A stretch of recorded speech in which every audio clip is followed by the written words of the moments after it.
Dear students and hello friends, welcome to my YouTube channel CKP Chemistry Classes। आज मैं आपके सामने इस साल सोल्यूशन चैप्टर से जो क्वेश्चन आए थे नीट में उनको डिस्कस करने जा रहा हूँ। तो चलिए देखते हैं हम लोग। First question, which of the following aqua solution will exhibit highest boiling point? First option 0.01 molar Na2SO4, second option 0.015 molar glucose, third option 0.01 molar urea, fourth option 0.01 molar KNO3। ये जो क्वेश्चन है क्वालिटेटिव प्रॉपर्टी का question है, और जैसा कि हम जानते हैं qualitative properties depends on the number of particle. तो जिसमें नंबर ऑफ पार्टिकल ज्यादा होंगे उसका बॉइलिंग पॉइंट एलिवेशन ज्यादा होगा, उसी का सोल्यूशन का बॉइलिंग पॉइंट ज्यादा होता है। तो यहाँ पे हमको वांट ऑफ फैक्टर I का यूज करना होगा। आपको हर जगह कंसंट्रेशन दे रखा है, इनटू I करेंगे तो ये आपको इफेक्टिव कंसंट्रेशन यानी एक तरह से इफेक्टिव नंबर ऑफ पार्टिकल्स के बारे में बताएगा। तो चलिए फर्स्ट ऑप्शन में 0.01 मोलर Na2SO4,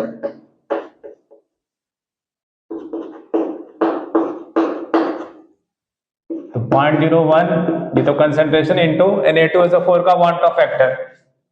Na2SO4 2Na+ और एक सल्फेट आयन यानी 3 पार्टिकल में ब्रेक होता है, तो I इसके लिए हो गया 3, तो 0.01 इंटू 3 तो 0.03 आ गया। सेकेंड ऑप्शन में 0.015 molar glucose. Glucose non electrolyte होता है, वो डिसोसिएट नहीं होता है, तो उसके लिए I1 होगा 0.015। यूरिया भी नॉन इलेक्ट्रोलाइट होता है, तो उसके लिए भी I1 होता है, तो यहां पे भी 0.01।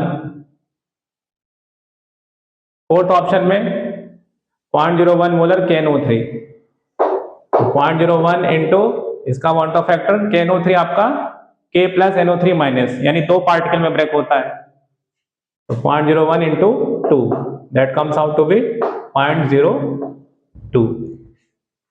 अब आप देख सकते हैं किस केस में वैल्यू सबसे हाईएस्ट है, 0.03। तो बॉइलिंग पॉइंट हाईएस्ट आपको पूछा गया था, तो कौन सा आंसर हो जाएगा इसमें? First option. Okay, next question, 5 mole of liquid X and 10 mole of liquid Y make a solution having vapor pressure of 70 torr. The vapor pressure of pure X and Y are 63 torr and 78 torr. Which is true? ये question दे रखा हमें, इसके regarding हमें solution की property check करना है। First option is solution is ideal, second is solution has volume greater than sum of individual, third option is positive deviation, that means solution is showing positive deviation, and fourth option is solution is showing negative deviation। ये जो question है आपका Raoult's law और उसके deviation से related है। तो question को अगर आप ध्यान से पढ़े तो आपको एक सोल्यूशन दे रखा है जिसमें कि X और Y है, 5 मोल X और 10 मोल्स ऑफ Y, और इसका वेपर प्रेशर आपको दे रखा है, this is the observed vapour pressure. तो ऑब्जर्व्ड वेपर प्रेशर आपको दे रखा है 70 टॉर। प्योर X और प्योर Y के वेपर प्रेशर दे रखे हैं, तो अब यहां पे आप कैलकुलेटेड वेपर प्रेशर निकालेंगे, और हम जानते हैं अगर ऑब्जर्व्ड वेपर प्रेशर कैलकुलेटेड के बराबर आएगा तब तो सोल्यूशन आइडियल होता है, अदरवाइज ये नॉन आइडियल सोल्यूशन हो जाएगा, डेविएशन शो करेगा।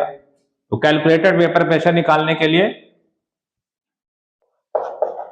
XA/PA0 plus XB/PB0।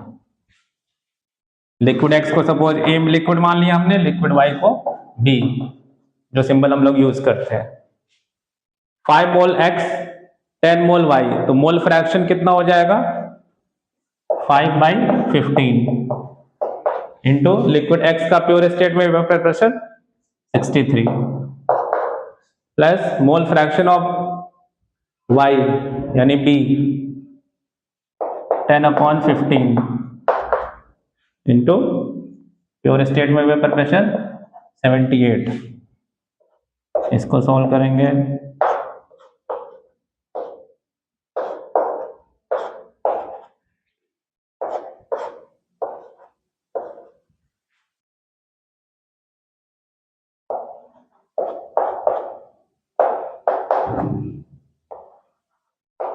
ये आपका आ रहा है 73 टॉर।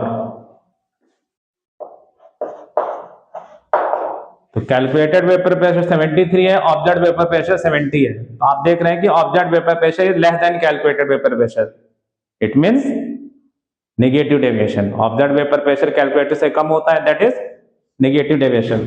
तो करेक्ट आंसर इसका हो जाएगा फोर्थ ऑप्शन। ओके।